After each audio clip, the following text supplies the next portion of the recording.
A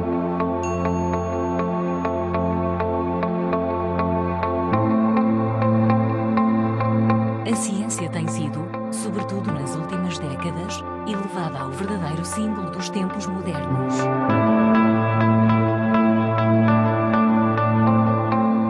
Responsável por renovar as esperanças e expectativas sociais sobre o futuro, os novos avanços são encarados como ferramentas capazes de suplantar qualquer problema com o qual nos possamos deparar ou criar. As últimas décadas evidenciaram ainda mais esta complementaridade entre a ciência, a tecnologia e a sociedade, com o aparecimento de novos e inovadores ramos científicos, dos quais se destacam a ciência macromolecular e o aparecimento dos polímeros.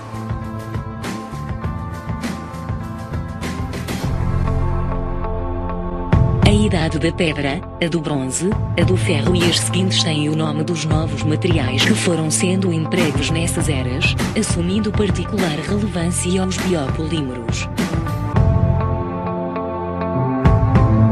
Biopolímero é todo um material polimérico compatível com um sistema biológico e capaz de interagir com ele. Existentes há cerca de 50 anos, os biomateriais são um dos ramos emergentes da ciência devido à sua grande aplicabilidade. Temos como principais exemplos deste tipo de materiais a celulose e o amido, biopolímeros naturais, e os copolímeros alifático-aromáticos, utilizados por exemplo em talheres. Uma das principais características deste tipo de materiais é a biodegradação, que se divide em dois ramos. Por um lado, temos a mineralização, que consiste na completa degradação de um composto, na maioria dos casos em dióxido de carbono e água. Por outro, temos a biotransformação, que ocorre quando os compostos orgânicos não são totalmente mineralizados, sendo uma parte convertida noutros compostos orgânicos. Quando esta biodegradação é controlada, designa-se compostagem e desse processo resulta o composto, utilizado posteriormente como fertilizante natural.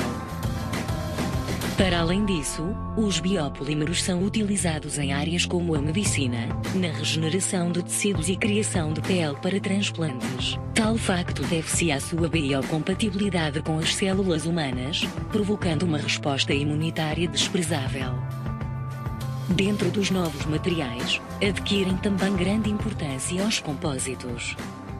Um compósito é um material heterogéneo formado por dois ou mais componentes distintos macroscopicamente, com propriedades mecânicas e físicas diferentes.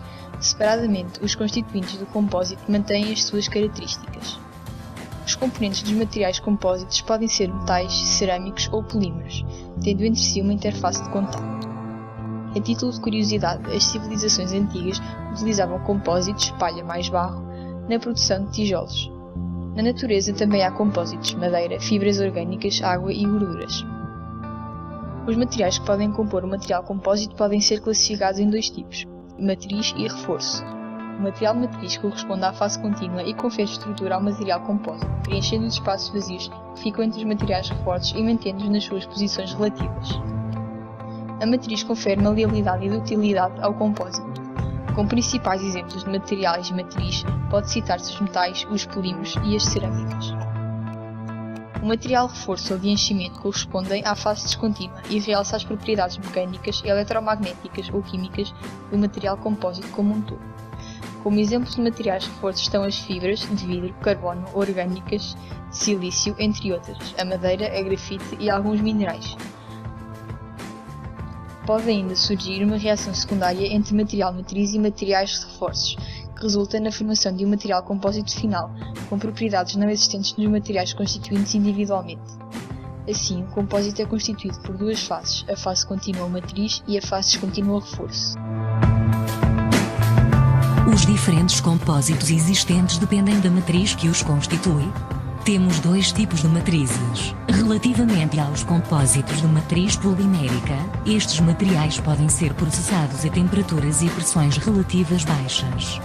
Para além disso, nestes compósitos, a rigidez do elemento de reforço é muito maior do que a da matriz. Os compósitos de matriz termoendurecível contêm polímeros em que ocorre um processo de reticulação, formam-se ligações químicas entre as cadeias macromoleculares, formando uma rede tridimensional. As aplicações mais importantes destes materiais são bicicletas, tacos de golfe, pranchas de surf. Os compósitos de matriz termoplástica usam como matéria-prima polímeros termoplásticos como a poliamida e o polipropileno. O reforço é normalmente constituído por fibras curtas de vidro. Uma aplicação destes materiais é no revestimento de computadores. Por outro lado, temos os compósitos de matriz cerâmica. Nestes compósitos, a matriz é um material cerâmico, ou seja, fabricado a partir de matérias-primas de alta pureza com características mecânicas, térmicas, elétricas, ou de resistência química muito superiores aos materiais cerâmicos tradicionais. Os reforços podem ser fibras de vidro, carbono, boro, óxidos ou fibras de cerâmicos covalentes.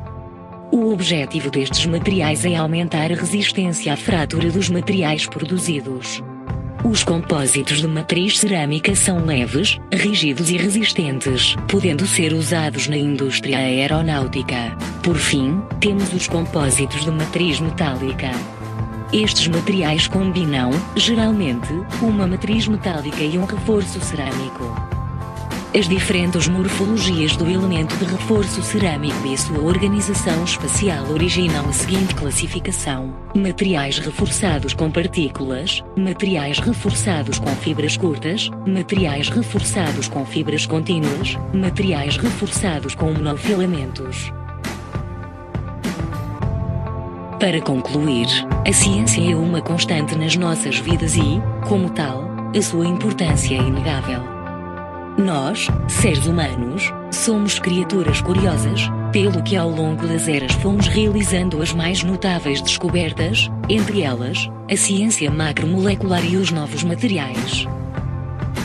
Hoje, estamos mais perto do que nunca de resolver alguns dos maiores mistérios da ciência, e é por causa disso que temos o dever de, enquanto espécie, trabalharmos juntos para encontrar o nosso lugar neste cosmos ancestral.